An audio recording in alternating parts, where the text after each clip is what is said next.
Hammaga assalomu alaykum. Promotion platformasining hurmatli o'quvchilari. Bugungi darsimizda Adobe Premiere Pro dasturida qanday qilib to'g'ri render qilish qonun-qoidalari bo'yicha yaqindan tanishamiz. Keling, hozir Adobe Premiere Proda render nastroykalarini Instagram formatida ko'rib chiqamiz. Ctrl M yordamida export bo'limiga o'tib olamiz va mana bu yerdan umumiy videoning nastroykalari bilan yaqindan tanishamiz. Misol tariqasida birinchi bo'limda biza faylni nomini o'zgartirishimiz mumkin. Misol tariqasida Glow Parfum. Va bu yerdan videoni aynan qayerga saqlashni kompyuterga Premiere Proga ko'rsatib qo'yishingiz mumkin. Va mana bu yerdagi preset bo'limidan biz o'zimizga, ya'ni Adobe Premiere Pro bizga tavsiya qilgan presetlardan yoqqanini tanlashimiz mumkin. Ya'ni bu yerda sizga aynan qanaqa kачествоda kerakligini tanlab, bemalol render qilishingiz mumkin. Misol tariqasida bu video 1080 ga 1920, ya'ni 9 ga 16 formatida ochilgan. Agarda sizga videoni eng sifatli bitrate va eng sifatli kачествоda render qilish kerak bo'ladigan bo'lsa, mana bu yerdan Match Source Adaptive High Bitrate da tanlab qo'yishingiz kerak bo'ladi va umumiy mana bu yerdagi video bo'limidagi umumiy nastroykalar high bitrate, ya'ni eng sifatli bitrate ga o'tadi. Xo'p. Mana bu yerdagi low bitrate bo'ladigan bo'lsa, videoni mana bu yerdagi fayl hajmiga qaraysizlar. High bitrate da anchagina baland, low bitrate da bo'ladigan bo'lsa, past, ya'ni low bitrate da ranglar va videoning umumiy sifati high bitrate ga nisbatan pastroq va kamroq bo'ladi. Bizga adaptive high bitrate kerak bo'ladi. Va mana bu yerdagi H264 tanlab qo'yishinglar kerak bo'ladi. Ya'ni mana bu yerdagi boshqa funksiyalar, boshqa presetlar, boshqa formatlar bizga hozir Instagram uchun to'g'ri kelmaydi. O'shaning uchun faqatgina H264 bilan ishlashimiz mumkin bo'lar ekan. Xo'p. Va tanlaganimizdan keyin mana bu yerdan Match Source bosadigan bo'lsak, umumiy render nastroykalari videoning asl ishodning nastroykalari, ya'ni videoni sekvensiyani qanaqa formatda ochgan bo'lsangiz, o'shanaqa formatga kelib qolar ekan.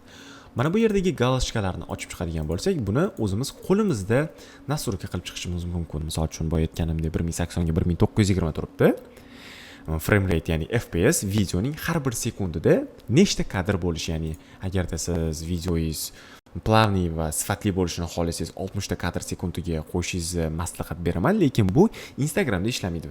Instagramda biz faqatgina sifatli video bo'lishi uchun 1080 ga 1920 va 30 fps ni tanlab qo'yishimiz kerak bo'lar ekan. Ya'ni faqatgina mana shu formatda Instagram bizning videomizni qabul qiladi.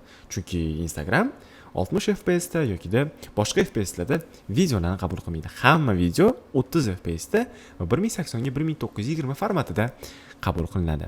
Xo'p. Mana bu yerdagi more bo'limidan biz umumiy videoning kачествоni yana ham balandlashimiz mumkin bo'lar ekan. Ya'ni mana bu yerdan galochkani qo'yadigan bo'lsak, render at maximum depth ga, bu videoni maksimal chuqurlikda render qilib beradi, ya'ni sifatini ko'taribroq render qilib beradi va use maximum render quality bo'ladigan bo'lsa, bu umumiy maksimal darajada render sifatini tanlab qo'yasizlar. Ya'ni bu videolarni eng maksimal darajada sifatli qilib beradigan funksiyalardan bittasi ekan. Mana bu render alpha channel only bo'ladigan bo'lsa, bu faqatgina alpha kanallarni render qilar ekan, ya'ni videoni orqasini prozrachniy qilib render qilishga yordam berar ekan. Xo'p, mana bu yerdagi time interpolation bo'ladigan bo'lsa, videolarda qayerdadir slow motion yoki boshqa effektlardan foydalangan bo'lsanglar, ya'ni kadrlarni sekinlattirgan bo'lsanglar, time interpolationni yoki frame blending yoki optical flow ga o'zgartirib qo'yishinglar kerak. Frame sampling bu oddiy FPS ga ketma-ketligi, optical flow bo'ladigan bo'lsa, umumiy videolar yana ham plavniylashadi, ya'ni sekinlashtirilgan nuqtalar yana ham plavniylashadi.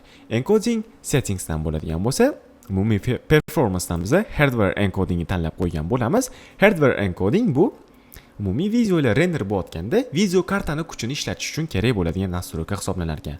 Software encoding bo'ladigan bo'lsa, umumiy protsessorlarni toshini video karta, grafik kartalarini ishlatadigan funksiya ekan. Biz avvalambor hardware encodingda render qilamiz, ya'ni hardware encoding video kartaniki va video karta yana ham sifatliroq qilib render qilib berar ekan. Va mana bu yerdagi bitrate'larni biz yana ham balandroq qiladigan bo'lsak, o'sha boya aytganimdek, ranglarni va bitrate umumiy videoning sifatini yana ham balandlashtirib berar ekan. Xo'p.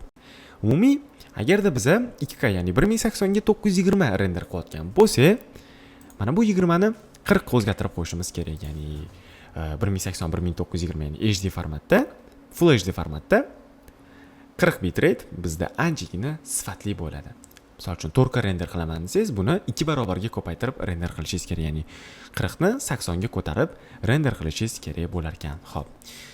Biz hozir umumiy eng sifatli render nastroykalari bilan tanishdik va mana bu yerdagi export tugmasini bosgan holatda videomizni render qilishimiz mumkin bo'lar ekan. Mana shu to'layotgan загрузка tugab bo'lgandan keyin boyagi faylni tanlagan joylarda videoning exportni, ya'ni tayyor format, ya'ni mana bu joyda tayyor formatdagi video hosil bo'lib, bemalol o'sha joydan ko'rib videoni exportning formatini ko'rib olishingiz mumkin bo'lar ekan.